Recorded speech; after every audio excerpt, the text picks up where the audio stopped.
a todos os presentes. Meu nome é Alisson, integrante do Grupo de Pesquisa, Trabalho, Tecnologia e Educação, vinculado à PRPBG. Agradecemos a presença de todos, em especial o candidato convidado, professor Gênio Soares. E o senhor tem 1 minuto para se apresentar, falar sobre os seus projetos. Boa tarde a todos, a todas. Inicialmente eu quero agradecer por essa oportunidade de estar aqui junto com a equipe de estudos do professor Atanásio. Também dizer da satisfação de estarmos participando desse processo eleitoral juntamente com o meu colega, o professor Marcos Canuto, e agradecer também a presença da nossa equipe que está aqui nos prestigiando. E é um prazer ter essa oportunidade para ampliarmos esse diálogo com a comunidade acadêmica sobre esse momento importante, né, de tomada de decisão nessa universidade. Obrigado. Ressalto que nessa apresentação utilizaremos o Data Show para exibir cada pergunta com seus respectivos gráficos. Cada resposta terá o tempo de 6 minutos impreterivelmente. Caso a resposta ocorra em menos tempo, o restante poderá ser usado conforme o candidato desejar. Não haverá comentários por parte de quem pergunta nem da plateia. Não haverá debate sobre nenhuma hipótese. Trata-se de uma sabatina com questões específicas. Havendo manifestações da plateia, estas não serão permitidas. Cada candidato receberá uma cópia das perguntas para o devido conhecimento antes da sabatina ter início. A sabatina será gravada e será colocada à disposição da chapa, bem como o TTE divulgará após a gravação de todas as sabatinas. Dessa forma, pedimos a anuência do candidato para a gravação. De acordo, concordo plenamente. Bem, realizada essa introdução, daremos início à sabatina. Pois bem, vamos à primeira questão. Ela diz respeito aos gastos com o pessoal. De acordo com os dados do Ministério do Planejamento, no tocante ao FVJM, observamos que as receitas orçamentárias alcançaram o menor índice em 2018. Por outro lado, as despesas com pessoal aumentaram gradativamente desde 2015. Em 2018, os gastos com pessoal chegaram a 81,12% dos pagamentos realizados pela UFVJM.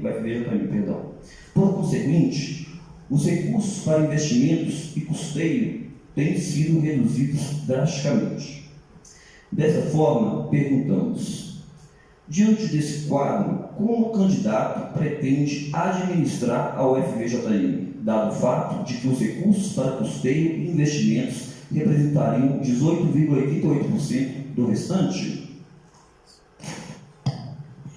Essa pergunta é de extrema importância para nós, que pretendemos administrar uma universidade que tem uma mega estrutura, 4 campos, e que nós não podemos, em momento nenhum, perder de vista a necessidade de observarmos com o mesmo olhar os nossos 4 campos dessa universidade. Temos situações diferenciadas em cada um e que o reitor tem que ser bastante zeloso para que nós consigamos, de fato, superar esse momento de crise. Em específico aqui a sua pergunta. Só acrescentar uma informação. O nosso orçamento para 2019, a previsão dele é de 269,2 milhões.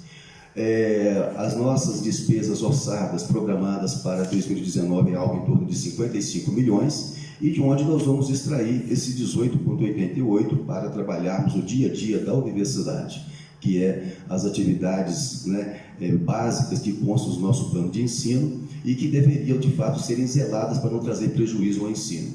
Na verdade, nós vamos adotar, a partir da nossa gestão, um modelo de acompanharmos de perto esse nosso custeio. Primeiro ponto dele: se nós formos avaliá-lo de perto, aproximadamente 22 a 23 milhões são gastos com serviços terceirizados. Esses serviços são essenciais. Nós não temos como pensar em reduzir esses serviços, porque, na verdade, os serviços têm aumentado ano a ano. Energia elétrica é da ordem de... A previsão para 2019, professor Atanásio, 2 milhões e 300 mil.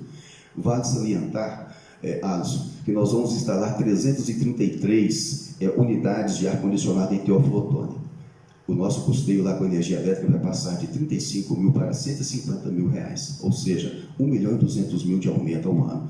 Se o reitor não tiver atenção a esse detalhe de adotar imediata contrapartida, nós vamos parar essa universidade no meio de cada semestre. O que nós vamos propor? Investirmos na sustentabilidade, usina fotovoltaica. Já era para ter sido pensado, mas não foi pensado. Outra coisa é importante salientar. Já estamos também buscando divulgar junto à comunidade acadêmica esses dados, que é importante conhecidos pelos professores, pelos nossos técnicos administrativos e, sobretudo, pelos nossos estudantes. Primeiro, o reitor tem que cuidar de todos os cursos, mas hoje, se nós pegarmos o custeio das 11 unidades acadêmicas da universidade, ele está em torno de 1.026.000. 1.026.000. Se pegarmos de 3 fazendas experimentais alocadas na reitoria, mas estão ligadas aos cursos da Faculdade de Ciências Agrárias, o valor é da ordem de 1.167.000. Até então, estou tranquilo. São laboratórios, ambientes de prática que, de fato, requerem um investimento e esse custeio. Só que 2 dessas fazendas estão de porteiras fechadas. E não fechou neste ano, de longa data. Então, aí nós chamamos os nossos colegas que se puseram à reitoria, por que deixar essas coisas acontecerem, sabendo que esses valores poderiam ter sido transformados em grandes benefícios para a comunidade acadêmica. Em grandes benefícios. Material para as práticas de laboratório, assistência, contrapartida da instituição, as práticas junto às comunidades. Nada a universidade está devendo nesse aspecto, enquanto, por outro lado, você vê esse desperdício. Interessante frisar, do conhecimento da comunidade acadêmica, que a Chapa 2 ela será muito cautelosa no sentido de fazermos um debate propositivo. Mas eu tenho que chamar a atenção de que nós temos 3 colegas da Faculdade de Ciências Agrárias dispostas à gestão da universidade. Será que eles vão ter a coragem do enfrentamento dessa situação? Eles debateram a situação desse custeio, o impacto positivo na diplomação dos estudantes dos 3 cursos da Faculdade de Ciências Agrárias? Então, são processos que a gente tem que tratar com a devida transparência e o reitor, dentro daquilo que ele puder, tem que dar as mãos aos diretores, no caso específico da direção da Faculdade de Ciências Agrárias, dos coordenadores dos cursos, e tornar as faculdades, as fazendas, úteis, produtivas, e que mesmo atender a outras possibilidades da universidade. Mas não, de fato, sangrar esse custeio tão reduzido, tão suado para essa universidade, da forma como está. O outro ponto importantíssimo, professor Atanásio, é que o terceiro item do nosso custeio está relacionado aos deslocamentos e às passagens diárias. Nós temos que otimizar essas atividades no sentido de zelar melhor do nosso custeio. E a nossa chapa ela propõe alternativa. Nós estamos divulgando matérias específicas sobre este assunto, que, se nós fizermos um acompanhamento de perto responsável deste custeio, se alinhado com a nossa receita própria, nós vamos conseguir investir em bens e melhorias para a coletividade. A exemplo da tecnologia da informação, darmos suporte aos laboratórios de pesquisa multiusuários e não deixar, em momento nenhum, de dar devida assistência aos estudantes, através do RU e da moradia estudantil. Acompanhe essas matérias que nós vamos publicar. Obrigado pela resposta. Candidato, possui mais algum tempo? Ok, obrigado. Vamos à segunda pergunta, sobre as rubricas. A tabela sobre o executado, o empenhado, a LOA, o POLO e Lei Mais Créditos, segundo informações da Pró-Reitoria de Planejamento, apresenta lacunas. Como é possível explicar tais lacunas e como o candidato explica cada rubrica? Em outras palavras, o candidato conhece as especificidades do executado, do empenhado, da LOA, do PLO e de Lei Mais Créditos? Sim. O orçamento da universidade ele é baseado em leis. Nós já temos parâmetros legais que é a Lei de Orçamento Anual e a Lei de Diretrizes Orçamentárias. Então já existem critérios para que os Pró-Reitoria de Planejamento, juntamente com o reitor, ele faça a previsão, né, das despesas da universidade. Ou seja, não adianta querer superestimar, né, as despesas, né, a manutenção da universidade, uma vez que ela já tem os seus critérios. É importante salientar que neste conjunto programado de despesas, por exemplo, 2019, a previsão orçamentária nossa é na casa de 270 milhões.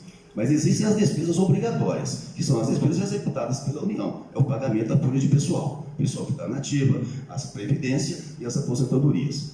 Quando nós entramos agora no campo da elaboração do nosso orçamento, é que de fato nós vamos levar em consideração vários indicadores.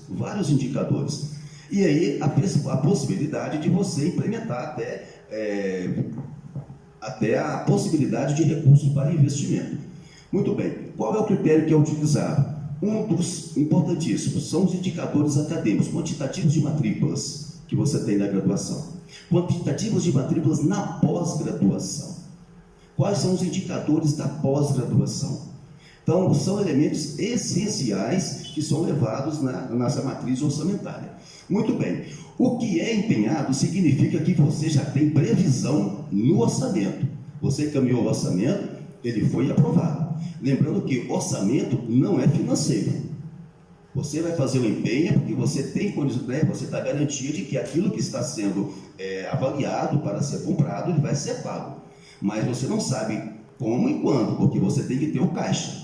Aí vem a parte da execução do orçamento. Aí, por fim, para você quitar, você tem que estar com as notas e fazer o crédito para quem ofereceu aquele produto. Então, o que acontece na universidade? Se houver atrasos nos repasses, que é importante a gente ter esse entendimento, nós não recebemos todo esse pacote do orçamento no mês de janeiro, data base. Ele é recebido ao longo de parcelas, 14 avos, 16 avos ou 18 avos. Enquanto isso, então, a universidade ela fica tendo débito, ela pode comprar e as notas ficarem aguardando para a medida que for chegando o recurso, você quitando. Se o previsto for repassado, você vai conseguir vencer o ano base quitado. Senão, você vai transitar para o ano seguinte com restos a pagar. E vale salientar, nós chegamos em 2019, com 3 milhões e 100 mil de restos a pagar do custeio. Ou seja, a nossa universidade, ela não anda no azul, ela anda no vermelho.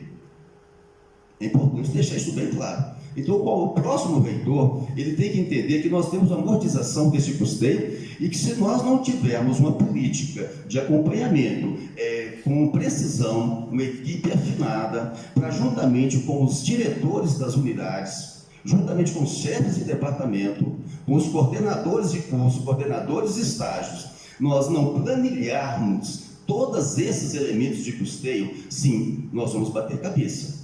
Nós vamos ficar, como diz um colega, chorando pitanga fora da hora. Então, qual que é a recomendação da nossa equipe de gestão? É que nós tenhamos um bom diálogo com as unidades administrativas desse custeio. O pró-reitor de planejamento, junto com o diretor de administração, o pró-reitor de administração, façam um programa integrado, de conselho, participativo, né? O professor Marcos gosta dessa palavra, é um planejamento participativo. Com isso, então, nós vamos poder atenuar possíveis imprevistos, mas deixando claro que essa liberação de recursos não fica em nossas mãos, mas sim do Ministério do Planejamento e Orçamento. Mas se acontecer dessa forma, e você tendo esse controle preciso dos elementos de custeio, a gente pode desenvolver o plano de ensino de forma tranquila, que a universidade vai conseguir sobreviver. Isso nós estamos falando do momento de crise. E resgatando essa questão da necessidade desse acompanhar, desse olhar atento a esse recurso, é que às vezes a gente percebe na universidade o desperdício.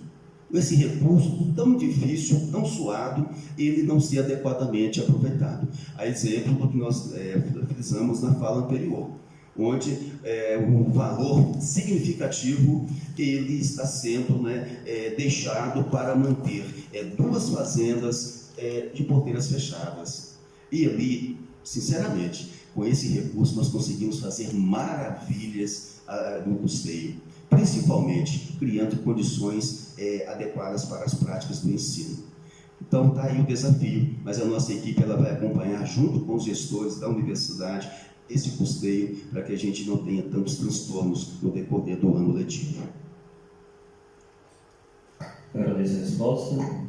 Vamos à terceira pergunta, sobre decisão orçamentária. Podemos observar no gráfico apresentado 3 itens relacionados: receitas orçamentárias, despesas previstas e pagamentos realizados. Dados obtidos por meio do portal da transparência, no que compete aos dados da UFVJM. Pergunta: inicialmente, quem decide as receitas orçamentárias? A universidade, o Ministério da Educação, o Ministério do Planejamento, o Congresso Nacional? Quanto às despesas previstas, é o UFVJM quem determina em função dos seus planejamentos ou é um conteúdo impositivo, calculado a partir de que parâmetros? Em 2018, os pagamentos realizados foram maiores em volume do que as despesas previstas e as receitas orçamentárias. Nesse aspecto, quem decide pelo aditivo para honrar os pagamentos realizados? Então, uma parte que já foi respondida na questão anterior, na verdade, nós temos parâmetros. O recurso, o orçamento, né, da universidade, ele passa pelo Ministério do Planejamento e Orçamento, né? Acontece que a aprovação cabe a essa instância. E é oportuno também salientarmos que, pela situação econômica que nós estamos hoje vivenciando, todo o rigor no controle do nosso orçamento se faz necessário. Todo o rigor. Porque é importante nós, até o reitor, numa mesa de conversa com o ministro da Educação, ele conseguir argumentar de forma evidente, de forma demonstrável, a situação da sobrevivência daquela universidade. Então, essa é a primeira forma de você mostrar que também faz gestão eficiente. E gestão eficiente é você acompanhar todo o processo e fazer um trabalho coletivo junto à comunidade acadêmica, para que você consiga, de fato, terminar com menos restos a pagar. Muito bem. A liberação, com relação à questão do Congresso Nacional, o único ponto que eu faço, uma ponte aqui de Congresso, é que nós temos que ter uma bancada parlamentar para você conseguir as emendas de bancada. É essencial. Toda universidade hoje, ela corre aos seus deputados federais para poder pedir uma ajuda, uma contribuição. E nesse aspecto, a nossa universidade não tem tido muito êxito. Enquanto a UFMG recebe aí 30, 40, 50 milhões, nós aqui estamos recebendo 100 mil. Enquanto o Capelinha aqui do lado, que não tem nenhum campus, não tem nenhum link com a universidade, recebe 2 milhões de um deputado federal. Né? Então, política externa nossa, nós precisamos recuperar essa política externa, porque a universidade ela é o farol de desenvolvimento desses lados. Mas nós temos que tornar esse farol uma luz acesa, que ele está apagado. A política externa nossa está muito frágil. Infelizmente, na gestão atual, havia uma ótima expectativa sobre termos os parlamentares da região nos aprovando. Mas não sei por que eles espantaram e correram daqui. Isso traz prejuízo. Dialogar com parlamentares não é fazer politicagem, não. Não significa propina, não significa vantagens pessoais. É porque eles têm que participar, entender o dia a dia da universidade e, com isso, eles darem valor à força que tem esse capital social, que essa universidade só vai transformar através dos nossos professores, dos nossos técnicos e principalmente dos nossos estudantes, lá no meio desses vales. Não é a diferença lá, a desigualdade de lá e a universidade aqui dentro de mundos fechado e blindado.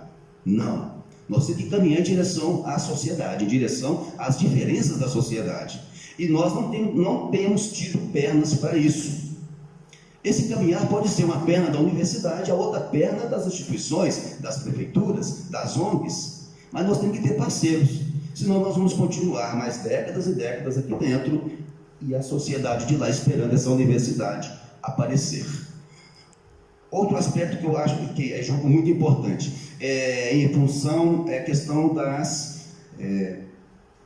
os pagamentos realizados foram maiores em volume do que a despesa prevista. Você pode carregar despesas para o ano seguinte com restos a pagar. Agora, fica um compromisso fiscal. Você tem que quitar esses recursos. Mas o que nós temos observado é que isso não é uma prática irregular. Você pode ter, de fato, atrasos nos repasses, porque nós temos pactuações que elas também não são cumpridas no prazo previsto. Então, nós estamos hoje com o Nair Janaúba, que estamos com atraso não só de repasses financeiros, mas também de vagas de docentes, vagas técnicas administrativas e também de cargos de confiança, CDs e FGs. E um outro ponto também que a gente tem que pontuar aqui com relação a essas pactuações, é que nós tivemos pactuações FAMED e FAMUC, que estão um verdadeiro imbróglio. Milhões foram liberados para a universidade executar infraestrutura e esses cursos, eles reclamam essa infraestrutura.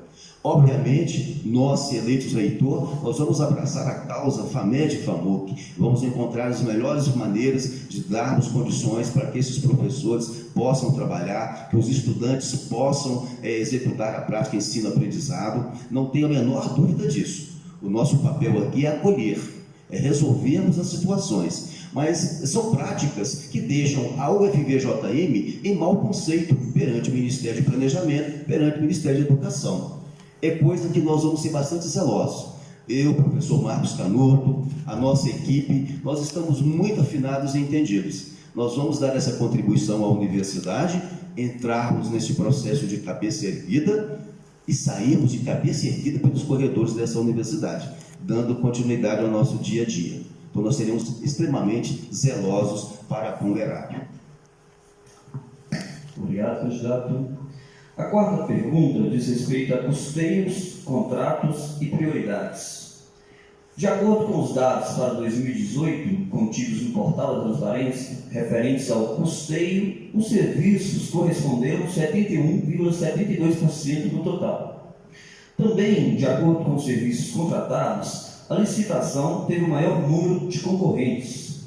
Os bens patrimoniais representaram 17%, a aquisição de materiais representou 3%, as obras 1% e outros somaram 7% do total dos contratos em 2018. Do total de custeios, fica claro que os serviços cobrem a maior parte desses gastos. Fica claro também que no campo dos serviços, os recursos pagos destinam-se aos salários dos empregados.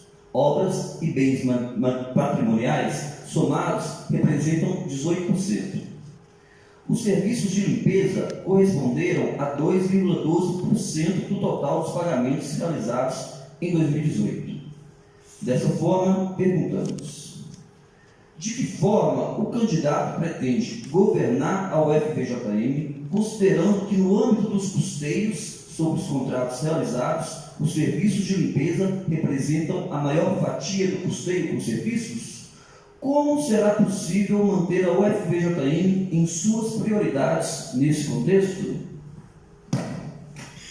São perguntas pertinentes. Nós já temos, com certeza, uma análise crítica sobre esse cenário. Tanto é que alguma coisa, sem saber das perguntas, a gente até já adiantou algumas respostas. Nós temos pleno entendimento que o nosso gasto com serviço terceirizado, que envolve não só limpeza e segurança também, a manutenção dos campos, que consome realmente uma fatia gigante. A previsão do orçamento para 2019 é da ordem de R$23.200.000. Partindo do princípio que esses serviços são essenciais, eles não têm como ser suprimidos. Nós temos que trabalhar para mantermos os terceirizados. A intenção nossa, em momento algum, é de dispensá-los por época das férias, como algumas universidades têm feito. Pelo contrário, nós valorizamos a contribuição que o terceirizado tem para essa instituição. Que deixar isso muito bem claro. Nós só vamos partir para o corte do terceirizado se realmente não tivermos, essa for a última opção, não tivermos outra alternativa. Então seremos zelosos com relação a isso. Mas, indo de encontro a essa situação, nós já temos em mente medidas mitigatórias. Vamos, por exemplo, um ponto do nosso custeio, as fazendas. Já se ouve pelos corredores que duas serão devolvidas. Que bom, o momento da eleição desperta para a tomada de decisão. Que seja tomada rápido, porque nós não teremos nenhum receio em tomar essa decisão. Obviamente, nós vamos conversar com os diretores, os coordenadores. A reitoria em nenhum momento vai usar a caneta para tomar a decisão de cima para baixo. Não tem sentido ser reitor desse jeito. Você vai gerar energia de sentido contrário, força de sentido contrário. Nós não estamos com tempo para fazer isso, não. Então, as discussões serão colegiadas e melhor tomar a melhor decisão pensando no bem da universidade. É para deixar isso muito bem claro. Eu tenho o maior respeito pelos diretores da Faculdade de Ciências Agrárias, pelos coordenadores de curso e os estudantes, e toda aquela situação que está ali, ela nos pertence. Eu digo que hoje os números negativos da nossa universidade, ele nos pertence, independente de ser reitor. A evasão, ela pertence a cada um de nós. Ela não é culpa da Prograde, do atual reitor. Ela é culpa também do Estado. Ela é culpa de todos nós. A evasão é gigante em muitas universidades, é comum, é epidemia. Agora aqui ela está um pouco acentuada. Aí nós temos que trabalhar de forma compartilhada com essa situação. Buscar culpabilidade é muito fácil. E tem momento nenhum nós estamos pensando na reitoria no sentido de resgatar esse tipo de debate, que é um debate negativo.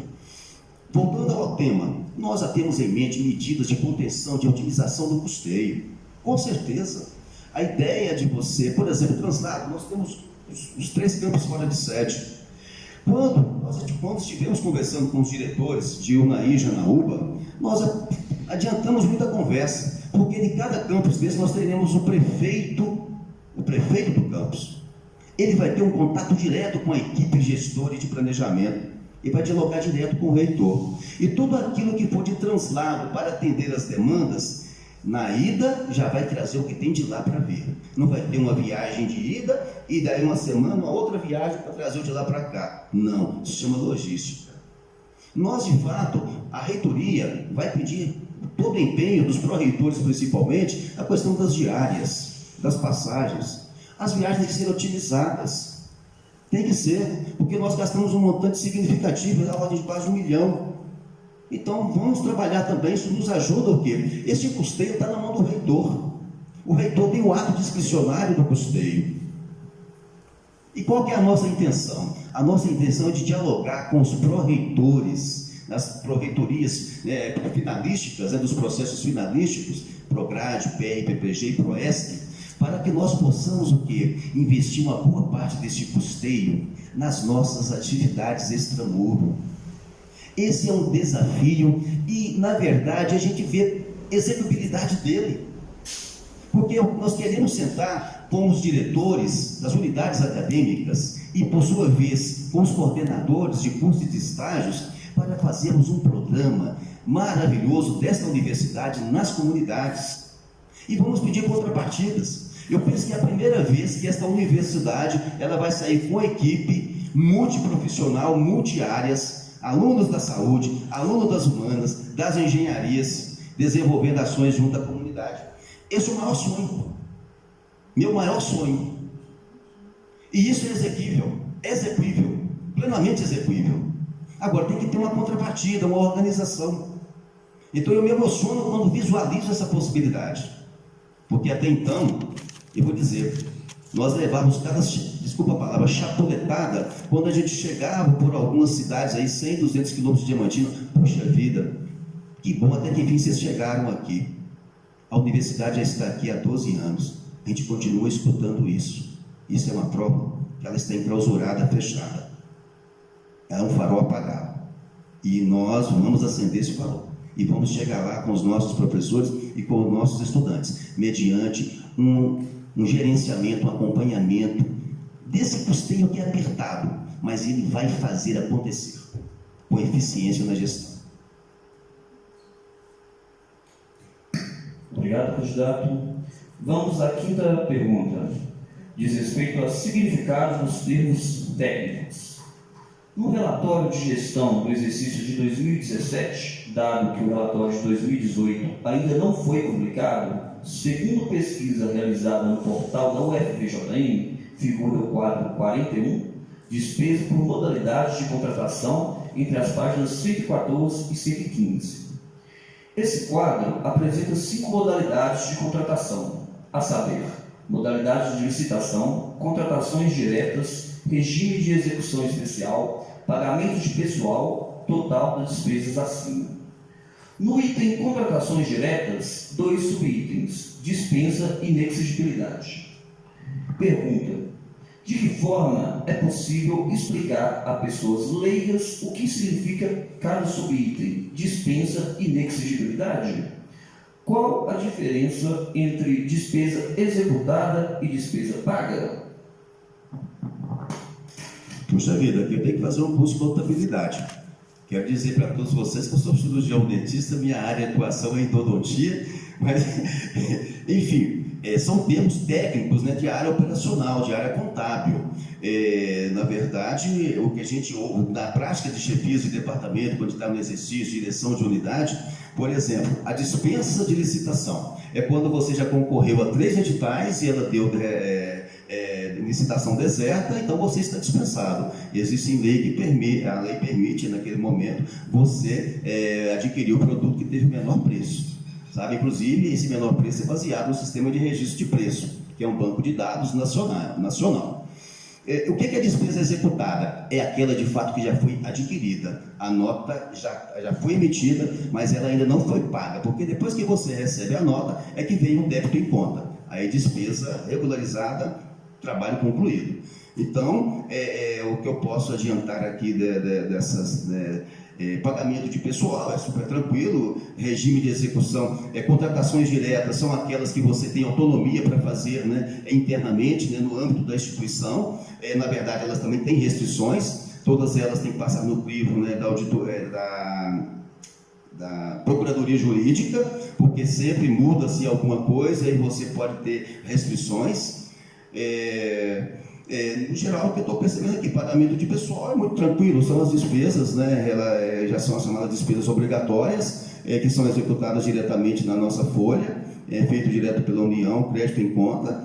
Da mesma forma, as despesas de previdência e as despesas de aposentadorias. Em síntese, é isso. O que é importante a gente pontuar com relação à questão das despesas? Toda vez que nós vamos partir para executar uma despesa, nós temos que, de fato, já ter a previsão dela no orçamento. Isso é ponto passivo. Nós não podemos, em momento nenhum, ficar autorizando compras se nós não temos aquilo no empenho, porque isso aí gera improbidade. Porque nós temos que ter o seguinte entendimento: se fazemos um discurso que a universidade está no azul e que é uma atividade de ensino, de pesquisa, de extensão, ela não vai parar, ou que os serviços vão ser mantidos e você já tem o seu caixa estourado, você corre um risco medonho de responder por improbidade, porque você, como gestor máximo, está fazendo vistas grossas a uma realidade e que você não tem nenhuma segurança para autorizá-la. O que a equipe de gestão tem que fazer nesse sentido? É buscar uma reunião imediata com o ministro da Educação. Obviamente você vai à Secretaria de Recursos e de Despesas para esclarecer sobre aquela situação. Se de lá não vir nenhuma resposta, nenhuma atitude, o reitor tem a obrigação de suspender a atividade, porque ela corre sobre a sua responsabilidade. Então tem que ter o respaldo legal, de fato, para você autorizar o funcionamento da instituição. Mas esta é uma decisão bem drástica. A gente só deve tomar essa decisão quando esgotada todas as vias, né, de negociação, venceram-se os prazos, a empresa está cobrando a quitação, a despesa foi executada, mas ela ainda não foi paga, porque você, houve bloqueio daquele recurso. Pode acontecer. A União pode bloquear o recurso que já foi liberado. Ela pode reaver o recurso. Então, nós trabalhamos conforme o comando do maestro central. Então, a nossa autonomia é uma autonomia muito relativa. Né? Mas, diante disso, a equipe econômica ela tem que estar bem atenta, bem focada, para que a gente não incorra em prática de improbidade administrativa. Candidato, o senhor tem mais 2 minutos, caso queira utilizá-lo para algum outro comentário, fique à vontade. Eu queria aproveitar a oportunidade. O que é importante hoje no contexto da situação econômica da universidade? Nós temos, pelas nossas avaliações, professor Atanásio, que nós também buscamos um estudo da universidade baseado em relatórios de gestão, portal de transparência, para entendermos os números. E a série histórica, ela nos permite fazer o quê? A previsão. Baseados nessa previsão, hoje nós entendemos que, se tivermos a receita própria, é importante se frisar, a receita própria são aqueles recursos que a universidade adquire em função dos espaços que são cedidos para a área de comércio, das taxas advindas dos concursos, né, dos processos de matrícula. Esses recursos, se somados com esse adequado planejamento do nosso custeio, nós de fato vamos dar contrapartidas que até então não aconteceu nessa universidade. Hoje eu fico pesaroso de vermos uma equipe forte de pesquisadores nessa universidade, verem os seus projetos serem interrompidos, desacelerados, porque não tem um recurso para fazer a manutenção dos equipamentos. Não temos ali 10 mil, 15 mil reais para adquirirmos reagentes, vidrarias, pipetas.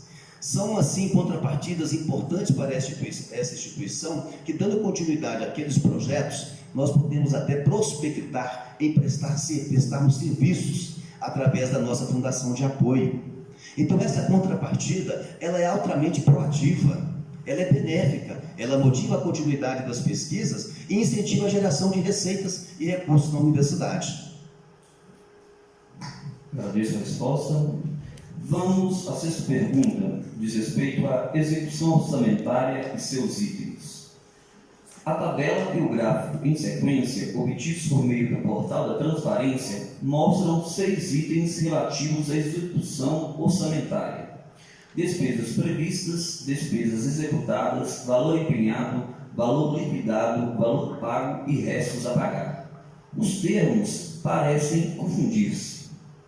Dessa forma, perguntamos: como o candidato explicaria a característica de cada item, suas distinções, relações e semelhanças, se as há? Ok, então, as despesas previstas, elas já estão no nosso orçamento. Todas aquelas despesas previstas para 2009 já foram encaminhadas, já foram aprovadas, e o valor estimado é da ordem de 55 milhões. Despesas executadas são aquelas que, de fato, elas já foram cumpridas. Houve contratos, houveram acordos, né, termos e licitações, dessa forma que procede no ambiente público federal, tudo seguindo, né, o regramento. Foram executadas. Se elas foram executadas e estão a conforme, o produto comprado está de acordo com a especificação, a obra executada atende o que está no projeto, então agora nós vamos partir para o pagamento. Para você pagar, você vem com empenho, ou seja, você já tem aquilo ali previsto, e agora vamos partir para a fase do empenho da despesa. Em seguida vem a questão do quê? Liquidação. Valor pago, super tranquilo. Restos a pagar. No final do relatório de prestação de contas, nós vamos chegar em um saldo daquele valor que foi previsto, o valor que foi empenhado, o valor que foi pago. Se de fato houve deficiência de recurso, você acaba ficando com um saldo negativo. Para a instituição, você tem autonomia de movimentar algumas rubricas, entendeu? De capital, por exemplo, de investimento, você pode deslocar recurso para custeio. E aí você amortiza aquele resto a pagar daquela despesa. Tá? Agora, você não pode pegar um recurso de um capital de investimento numa obra e transformar aquela obra em material de consumo, em custeio. Ou uma obra para fazermos uma sala de aula e nós executarmos um centro de pesquisa, né? Isso é ato de propriedade. Então, na lógica, são todas aquelas etapas de tramitação interna que o setor de contabilidade, isso aqui toda na parte contábil, setor de contabilidade, setor de administração, de fiscalização e, por fim, o setor de pagamento, né, que vai estar acompanhando. Então, todas essas etapas geram documentos, geram notas, geram relatórios, tudo isso no sistema, para finalmente gerar o pagamento. Gerou o pagamento, missão cumprida. Ficamos, então, agora com a prestação de contas do saldo contábil, que vem a questão dos restos a pagar. Por exemplo, como eu ilustrei anteriormente, do ano de 2018, nós avançamos com 3 milhões e 100 mil do nosso custeio. que ficaram em restos a pagar. A previsão é que nós vamos amortizar esse valor e avançarmos para 2020 com um restante de 1.100 milhões. Enfim, a previsão é de não finalizarmos, né, aquele custeio, né, essa herança do restos a pagar. Mas são contas que você consegue ir negociando, né, com os fornecedores, né, tem uma política, né, que, olha, vender para a universidade, você demora a receber, mas você recebe. Não deixa de ser um cliente, né? Mas é assim que funciona, né, essa questão aí da gestão financeira do recurso, pelo que eu conheço. Tá? Obrigado, candidato. Vamos, caso queira, candidato, gostaria de lembrar que o senhor possui ainda mais 3 minutos, caso queira comentar algo mais. Olha, eu estou muito feliz da oportunidade de estar aqui dialogando, conversando, ao mesmo tempo dando um pouco do conhecimento sobre a matéria, mas sobretudo pontuando qual é a visão que o reitor e a sua equipe têm sobre a questão da gestão dos recursos dessa universidade. Isso é importantíssimo. É importante dizer que na universidade nós já temos um setor técnico específico, né, para lidar com esses valores, né, a trabalhar esses recursos conforme, né, os ditames da lei. O que compete à nossa equipe é a tomada de decisão, como ele será a melhor forma dele ser desmembrado e feito um investimento. Isso é essencial. Então, na verdade, é uma oportunidade, o momento é crítico, a situação econômica e financeira do Brasil é crítica, a da universidade nossa também é crítica, mas o que eu posso ponderar é que esses desafios postos aí, eles são todos eles superáveis. E eu gostaria, obviamente, numa oportunidade de nós estarmos debatendo aqui sobre gestão de pessoas, que é o maior patrimônio que essa universidade tem e que ele precisa ser muito bem valorizado. A questão financeira é importante, sim, mas independente da crise, essa universidade vai continuar. Ela não vai fechar neste ano, nem neste governo e nem no próximo. Essa universidade vai superar décadas e séculos, né? Então, acho que nós temos que hoje pausar o nosso olhar sobre a gestão de pessoas. Nós temos muitos professores frustrados, técnicos, deprimidos e muitos estudantes indo embora. Isso é uma tristeza. Então nós temos que investir na gestão de pessoas para que essa universidade ela possa irradiar energia positiva, as pessoas que virem para aqui não pensarem em ir embora, e a reitoria buscar acolher da melhor forma possível todos aqueles que tomarem a decisão de fazer parte dessa família da UFVJM. Agradeço, professor, pela oportunidade, um abraço a todos, a toda a comunidade acadêmica. Não acabou. Ainda não? Oh, desculpa, depois vocês editam isso aí então. Pensei que era a última. Ok. Muito obrigado, mais uma vez. Dando sequência à nossa 7ª pergunta, São 10 perguntas, desculpa. sobre trabalhadores terceirizados. Há diversas funções e atividades que são realizadas por trabalhadores terceirizados na UFVJM. Muitos desses trabalhadores estão há anos em suas funções e atividades administrativas. Dado o fato de que os recursos para custeio e financiamento têm sido drasticamente reduzidos, perguntamos: como esses trabalhadores continuam terceirizados por tanto tempo? Em outras palavras, as empresas ou a empresa que contrata esses trabalhadores tem seus contratos renovados de que forma? Há concorrência para a contratação de empresa para esse fim ou esses trabalhadores têm contrato direto com a FVJM? Então, todos os serviços terceirizados, eles são contratados através da Proreitoria de Administração, que é o setor de logística. O que a gente percebe é que os serviços terceirizados, eles vão ser executados mediante contratação de uma empresa habilitada para aquele fim. Pode acontecer que muitas vezes muda a titularidade jurídica daquela empresa e aquele pessoal ele passa a ser contratado pela empresa que venceu aquela licitação. A questão do serviço terceirizado na universidade não é uma prática que está ao alcance do reitor de tomar a decisão pelo sim e pelo não. Ela se torna uma necessidade, uma vez que nós não temos o nosso quadro pessoal para executar tais serviços. Ou seja, a universidade precisa de contar com um serviço terceirizado através de uma empresa contratada, com todos os direitos garantidos em lei. Cabe-nos fiscalizar o cumprimento, né, desses contratos. os repasses, os direitos, né? Porque por vezes a gente percebe até reclames que a universidade faz os repasses, os pagamentos, mas ele ainda não foi executado para os servidores. O que algumas vezes eu não no cargo, né, administrativo, mas nas vezes que eu estava, por exemplo, com colegas do sindicato dos docentes, reclamaram isso para a gente, prontamente nós fomos até a pró-reitoria e pedimos a eles a devida atenção para acionar a empresa no sentido de fazer o repasse, uma vez que a universidade já havia feito o pagamento. E, infelizmente, houveram empresas que deram, entre aspas, um calote no pessoal terceirizado. Houve-se, né? É triste acontecer isso.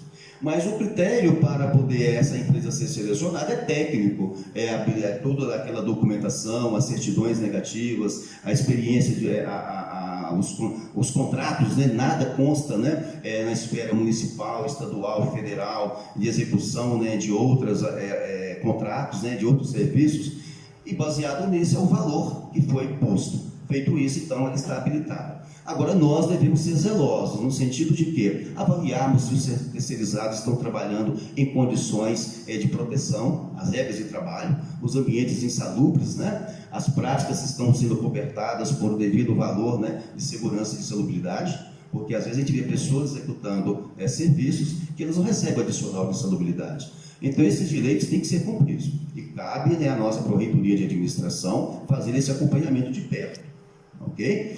E no mais, a gente só tem a agradecer, né, pelo trabalho que o pessoal terceirizado presta à instituição. Todos eles, na verdade, fazem parte dessa casa, devem ser tratados, né, como servidores dessa casa, respeitados os seus direitos, e acredito que nós, como professores, estudantes e técnicos, a gente deve, em toda oportunidade, dispensar a eles toda atenção, carinho e gratidão, porque eles que arrumam a nossa casa, né, no dia a dia. Não é verdade? Então a reitoria ela é sensível a isso e, com certeza, se nós estivermos lá, seremos zelosos para o cumprimento dos seus direitos. Agora, transformá-lo terceirizado no efetivo da universidade, nós não temos autonomia para isso. A via de entrada é concurso público mesmo. Ok? Agradeço a resposta. Gostaria de alertar que o senhor tem mais 2 minutos, caso queira comentar algo mais a respeito. Olha, eu queria já fazer um link com relação à importância que nós temos verificado nos últimos tempos de uma política de sensibilização das universidades com relação ao pessoal terceirizado. Em momentos desses de crise, existem muitas universidades fazendo a dispensa em grupo, a dispensa pesada do pessoal terceirizado. E com isso, eles deixam de prestar serviço, eles fazem uma redução de espaços, fazem uma otimização e muitas vezes pesam a mão no pessoal terceirizado. E o que nós percebemos? São pais de família, são mães de família, e que aquilo ali é uma oportunidade que tiveram para a sua sobrevivência. Sabe? Então, quando a empresa ela pensa em fazer uma demissão de um servidor, o que a gente tem que pensar? Nós que estamos à frente da gestão, um reclame, uma observação, ela deve ser tratada de uma maneira bem equilibrada. Às vezes teve um momento, ele executou um serviço, não ficou contente, e já vem logo uma pessoa, né, da universidade já dizer, olha, aquele fulano é desse jeito, olha, manda embora. Não. Antes disso, chama para uma conversa. Olha, você pintou essa parede e parece que ali ficou falho. O banheiro ficou molhado no canto. Né? A varredura ficou assim, a podagem da grama desse jeito. Melhore, porque para ficar mais bonito. O que está acontecendo? É a ferramenta que não está boa? O que está acontecendo? Enquanto que às vezes a gente vê colegas pedindo para a gente partir com uma certa radicalidade. Eu acho que não é por aí, né? A gente tem que ter um pouco mais de tolerância com os trabalhadores. Obrigado, candidato. A oitava pergunta diz respeito à transparência. Uma pessoa que queira compreender as finanças da UFVJM, seu orçamento, os orçamentos dos órgãos internos, como pró-reitorias, ao consultar o portal da instituição, encontra poucas informações. Pergunta: de que forma o candidato planeja fortalecer os mecanismos de comunicação para que as informações sejam realmente transparentes para pessoas comuns, que, em última instância, são cidadãos que têm o direito às informações? Obrigado. A lei da transparência dá para ser cumprida por todos. E nós temos realmente o pecado em ter observado isso, não só na questão do recurso do orçamento, né, do nosso orçamento, mas também em outras práticas de boa governança. Vez ou outra, CGU, TCU, nos dão um ultimato de em 3 dias, 5 dias, respondemos aquilo que já era para estar lá. E muitas vezes no semestre seguinte a coisa se repete. Aí todo aquele setor para atender aquela demanda que ela é de cima para baixo, tem que ser cumprida em tempo. Resultado, nós não estamos ainda cumprindo os aspectos legais no que diz respeito à disponibilização de dados, no sentido de registros de processos. Nós estamos bem atrasados com relação a isso. E uma das alternativas que nós temos para isso não que não tenha interesse, a boa vontade de disponibilizar, é porque nós ainda estamos numa universidade de 1950. Muito papel, muita tinta, muita borracha. Isso não é compatível com esse momento. Por isso que no nosso plano de metas que nós estamos distribuindo no nosso panfleto, a nossa proposta é investirmos em tecnologia da informação. Isso vai nos dar uma condição de trabalho em que nós vamos repetir menos, os nossos fluxos eles serão via web. Por exemplo, hoje nós já temos muitos POPs em diversas instâncias da universidade. A pessoa, o usuário, ele sabe todo o passo, toda a tramitação, tempo, resposta, enfim, ele é informado. Só que todas essas etapas, elas têm que caminhar na rede. Na rede. Nós temos que economizar impressos. O professor não precisa sair para ir numa pró-reitoria, depois um pacote na outra pró-reitoria, porque aquela pró-reitoria não dialoga pelos fundos e nem pela rede. Isso é contrassenso. Isso não pode acontecer numa gestão de uma universidade. Por isso, o entendimento da nossa equipe de trabalho é investirmos em TI. Conversamos já com a diretoria de tecnologia. Eles serão as pessoas que vão nos fazer esse diagnóstico. Quais são as demandas que nós precisamos? Elas virão dos usuários, serão dos professores, dos coordenadores de curso, os diretores, dos pró-reitores. Com isso, nós vamos o quê? Termos uma rede ativa. E uma vez que você tem a tecnologia da informação nas suas mãos, esses dados eles podem ser facilmente disponibilizados. E nós não precisaremos ficar repetindo tanto trabalho. Quem é chefe de departamento e coordenador de curso sabe o que eu estou falando. Outro aspecto, o docente, o TA, por época de sua avaliação, estando ali no sistema, automaticamente você recupera aqueles dados.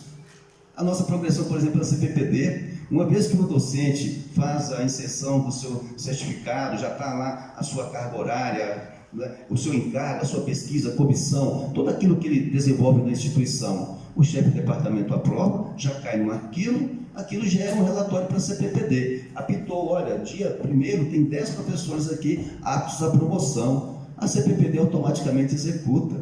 E com isso o professor deixa de ter... Às vezes ele descuida, fica 3 meses, 6 meses, para juntar essa documentação, para encaminhar para a unidade acadêmica, para chegar na CPPD. Então nós temos que investir em tecnologia da informação. Um relatório, ele pode ser encaminhado via web. Um certificado, assinatura digital, não precisa um estudante ir lá na Programa para pegar um documento. Gente, nós temos que simplificar a vida. Até diploma hoje é certificar um diploma. Por que o resto não pode ser? Nós temos que valer da tecnologia da informação. Então, em parte, a gente fica atrasado porque nós não temos ainda hoje uma tecnologia e o quadro de pessoal ele é reduzido, a demanda ela é pesada. Hoje, se nós formos na diretoria de tecnologia, conversarmos com o pessoal de manutenção e desenvolvimento de sistemas, tem prioridades lá para 4 anos. Já pensou se nós pararmos 4 anos para atendermos essas prioridades? A universidade para 4 anos, ela congela, aí ela acaba. Então nós temos que fazer o quê? É decisão acertada. Nós vamos valer da nossa receita própria, nós vamos fazer um acompanhamento de perto do nosso custeio, e se conseguirmos emenda de bancada, ótimo, mas a prioridade nossa é na tecnologia da informação. Não vai ser executada na primeira etapa, nós vamos ter passo 1, passo 2, passo 3, em função do nosso recurso, mas nós vamos perseguir isso, porque isso aí diz respeito é ferramenta de trabalho. Isso vai otimizar o nosso dia a dia na universidade. E é bem para a coletividade. O professor, o técnico administrativo e para o estudante. E com isso, envolve todas aquelas obrigações legais que já estão constando em leis. Nós temos que cumprir hoje os critérios de boa governança. é obrigatório. Você não precisa receber de Brasília, do Ministério, puxão de orelha dos tribunais. Não, você tem que cumprir a obrigação. E a página, ela tem que ser de fácil leitura, para que o leigo consiga acessar o orçamento, o que foi o gasto com o pessoal, o que foi o custeio. A nossa proposta é que nós vamos, mesmo com a tinta e caneta e borracha, as pactuações atuais dos campos em avanço, o Naí e Janaúba, eles vão saber de tudo. O que tem em caixa, o que está pactuado, vagas. Hoje monitorar vagas hoje na universidade, porque existe uma questão de jogo de vaga, não sabe para onde a vaga foi, acabou isso.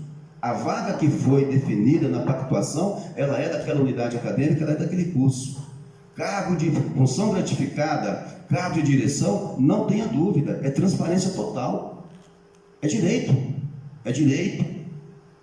do usuário, do cidadão, e direito nosso como comunidade acadêmica, para saber como está sendo a gestão da nossa unidade acadêmica. Isso é transparência, isso é obrigação, e faz parte de uma boa gestão. Obrigado, candidato. Vamos à nona e penúltima pergunta dessa sabatina, diz respeito ao Plano Nacional de Assistência Estudantil, o PNAES. Segundo informações da UFVJM, é por meio do PNAES que a moradia estudantil recebe recursos para mantê-la. Ao consultar o portal do Ministério da Educação, o TT-Edu não encontrou informação atualizada acerca de recursos destinados a essa natureza, a não ser duas comunicações, de 29 de dezembro de 2010 e 22 de agosto de 2015, que não versam sobre o assunto em questão. Pergunta: o candidato tem informações acerca dos recursos destinados à moradia estudantil? Qual o montante e qual sua real origem? Diante da realidade orçamentária da UFVJM, qual a proposta do candidato para finalizar as obras da moradia estudantil, recursos e planejamento, bem como para o restaurante universitário? Alisson, eu tenho conhecimento, sim, porque eu me interesso por a política de assistência estudantil. Na minha origem, eu digo isso com muito orgulho, eu vim do meio rural para estudar na cidade de Rio Vermelho, depois de ir lá para Diamantina, passei no vestibular pela primeira vez, graças a Deus. Olha, se não fosse a moradia estudantil, onde era a casa do estudante, vai ficar lá durante os 4 anos, e lá vinha uma cozinha já que estava desativada, nós colocamos a cozinha para funcionar. Eu não teria pego diploma de graduação, porque não teria sido fácil. Então o valor hoje, PNAES, previsto no orçamento para 2019, é de 6.550.000. Existe um valor complementar de 500 mil para investimento em bolsas e auxílio ao estudante. Então nós temos algo em torno de 7 milhões previstos. Já está empenhado para 2019 o valor de 388 mil para o RU, para o restaurante universitário. Então esses são os números que eu tive acesso. Então o que eu tenho? Eu tenho que ser justo até com os meus adversários. Não está no portal da transparência, mas nós pedimos essas informações e o reitor disponibilizou para nós. Tá? Então, eu não tive que pegar advogado para ter acesso a isso, não. Elas foram disponibilizadas para nós. Não houve nenhuma restrição, diferentemente das gestões passadas, em que as informações valiam, né? Então, você era desinformado. E uma pessoa desinformada é fácil de você iludi-la. Tá? E nesse aspecto aí eu tenho que pontuar. O professor Justiano nos disponibilizou todas as perguntas, todos os questionários foram trazidos para nós. Por isso que essa conversa tem sido propositiva. Nós estamos trazendo para este debate, para este momento aqui, são falas de proposituras, são possibilidades execuíveis. Não vamos aqui vender ilusão para ninguém. Mas nós temos aí 6.500.000 que nós vamos trabalhar da melhor forma possível para que isso possa gerar a melhor assistência ao maior quantitativo de estudantes, porque nós ficamos muito aquém da demanda. Essa é a realidade. Nós precisaríamos em torno de 12 milhões para prestar uma assistência digna aos estudantes dos nossos 4 campos. Infelizmente não é possível, mas a PROACE, nós teremos lá pessoas à frente para dar continuidade ao trabalho do que lá estão, pró-reitores sensíveis. A assistência estudantil tem que ser vista de perto, não só comida e moradia, mas assistência à saúde psicossocial. Nós ficamos muito tristes quando perdemos uma vida. É triste, um suicídio. É assistência do estudante. Nós temos que abraçar esse estudante no sentido de dar esse acolhimento. E temos projeto para assistência estudantil no sentido da saúde. Nós vamos buscar parcerias com faculdades da área, principalmente de psicologia. Os estudantes no último período, nós vamos fazer parceria com aquele curso e vamos receber os estudantes aqui na forma de convênio, de contratos, né? Os planos de trabalho, os estágios, né? Obrigatórios, eles vão desenvolver aqui na universidade. E nós damos contrapartida. E eles vão trabalhar na prevenção e na promoção da saúde psicoemocional. Obviamente, os casos avançados requerem tratamento médico. Aí nós não temos como dar essa assistência. Mas nenhum estudante que chegar aqui dizendo que está numa situação, nós vamos levá-lo lá no secretário municipal de saúde e pedir um atendimento para ele. Ele não vai ser deixado a se virar, não.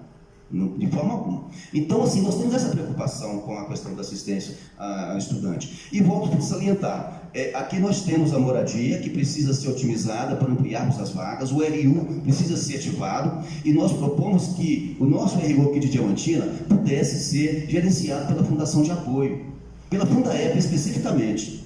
A Fundaep está sob intervenção do Ministério Público, dialoguei com a interventora, e ela me disse que ela está adimplente, ela pode fazer gestão de projetos. Nós vamos conversar com a Fundaep se ela é capaz de fazer a gestão do nosso RU. Por que a Fundaep? Porque o valor de participação é de 5% a 8%. Então ela não tem fins lucrativos. Aí nós vamos colocar o RU para funcionar. E com despesa pequena, né, para a gestão dele. E ali nós vamos ter estagiários, nós vamos ter um nutricionista orientando, né, a dieta. Então o almoço e jantar será servido sim. E, se possível, através da fundação. Nos campos fora da sede, exemplo de Unaí e Janaúba, não está no projeto, nem RU, nem moradia. Mas nós vamos inserir em 2019. Vai ser política nossa, sim. Teremos lá nesses campos também RU e moradia. Os campos serão tratados de forma igual. Fazemos questão disso. É péssimo nós visitarmos o nosso campus fora da sede e percebermos, assim, com aquela evidência, nós somos tratados diferente. E eles têm sido tratados de forma diferente. Por isso que nós vamos trabalhar para integrar. Nós temos que integrar os nossos campos. Nós temos que integrar as pessoas dessa comunidade acadêmica. Nós temos que melhorar as relações interpessoais. Nós temos que avançar nesse sentido. E não criarmos mais barreiras de intransigência, desgastes, processos administrativos. É tão ruim quando o processo chega na mão de um diretor, de um reitor. É tão ruim no Consul, regime disciplinar. Meu Deus, vamos dialogar. Aqui é uma faculdade de educação, é uma universidade, é um lugar de educação, é de formação e de preparo. Vamos executar esse outro lado, né, da universidade. Vamos ser menos técnicos, vamos ser mais humanos. É importante a gente ter atenção a esse aspecto. Então, nós queremos ter todo o acolhimento ao estudante. O nosso estudante merece, de fato, da parte da reitoria, todo empenho para que, de fato, uma vez ele decidiu estar aqui, ele vai sair daqui com diploma. De graduação, sim. E se ele quiser fazer o mestrado e doutorado, a porta continua aberta. Porque nós temos bons professores e excelentes programas. E vamos apoiar esses programas, mantendo as bolsas de mestrado e doutorado. Mesmo na crise. Mesmo na crise, professor. Obrigado, candidato. Obrigado. Seu tempo se encerrou. Ok. Vamos à 10ª e última pergunta. Diz respeito a docentes e técnicos administrativos. Os dados acerca do número de servidores na UFVJM nunca são precisos, dada a oscilação do quadro geral, tanto quanto a dificuldade de acesso às informações sobre esse tema. O TTEDU teve de pesquisar no INEP, bem como informações esparsas, documentos da Progep. Mesmo assim, os dados revelam que entre 2015 e 2018, o número de docentes efetivos foi maior que os de técnicos administrativos. Das IES em geral, a UFVJM é uma das poucas em que o número de TAs é menor que o de docentes, conforme o gráfico apresentado. Houve um acréscimo do número dos TAs em virtude do curso realizado em 2017, para ampliar o quadro. Pergunta: quais são os impactos no entendimento do candidato para as rotinas administrativas e burocráticas em face do desnível entre docentes e TAs? Alisson, É importante a gente pontuar uns aspectos aí para ter perfeito entendimento nosso, da comunidade acadêmica e até mesmo da sociedade. Hoje nós temos no nosso quadro 756 docentes e 655 técnicos administrativos. Embora no portal da transparência tenha um valor em torno de 1.425, eu estou com esse dado atualizado. Na análise técnica, né, do Ministério do Planejamento e Orçamento, nós estamos com um quadro equilibrado, ou seja, não há sobrecarga. Essa é a realidade técnica. Mas o que nós precisamos implementar é o dimensionamento da nossa força de trabalho. As pessoas ainda não estão muito bem distribuídas em função do quantitativo e da especificidade da função. Então, o dimensionamento da força de trabalho, ele é importante para a instituição pública, nesse cenário.